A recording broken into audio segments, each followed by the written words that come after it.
Well, with me is rock critic and editor of Dante magazine, Mark Beech, to talk about this more. Mark, were you surprised at this honour? Well, yes, in many ways I was, because it has been the case in the past that these awards have gone posthumously, but after this length of time it is truly unusual. While his influence was seismic in his day, then it was, after all, 40 years plus ago, and he's now been dead for almost as long as he's been alive. He's still, as the President was saying, the king of rock and roll, though. Why do you think, just speculating, Donald Trump will have given Elvis Presley this award after so much time? What's he trying to say? I think it's a very deliberate timing in his first lot of presidential awards that he's done this. He wanted an all-American icon, if you want to use that word, someone who is a true patriot, and Elvis Presley was certainly that. He always said that he was, and therefore in that sense it seems a very good person and an uncontroversial person to honour. A lot of older people would remember Elvis and have memories of him, but how much has he really touched sort of the younger generation, the millennials?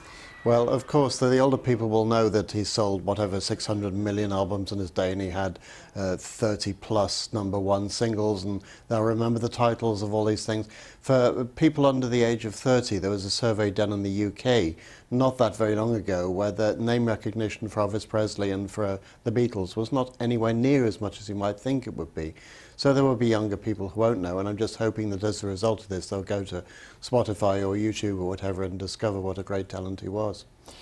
What is it about Elvis that made him so huge? He didn't travel overseas. Was it just the man, or was it the time? It was an element of both, and John Lennon famously said before Elvis there was nothing, and then he completely revolutionised music with what he was doing. The quality of the songwriting was clearly there, and at the time that all this happened, he was in his 30s when he got the Grammy as a Lifetime Achievement Award. And it's a fair thought that if he hadn't have died in 77, aged 42, he may very well have got the Presidential Medal of Freedom when he was still actually alive. Is there a sense with the awarding of these medals that we're going to see what kind of skills or talents Donald Trump will award going forward? I think very much so. It's a very interesting choice, this. And it does make you think that Obama gave more of the medals than any other president. And only 2 years ago, he was giving one to Bruce Springsteen.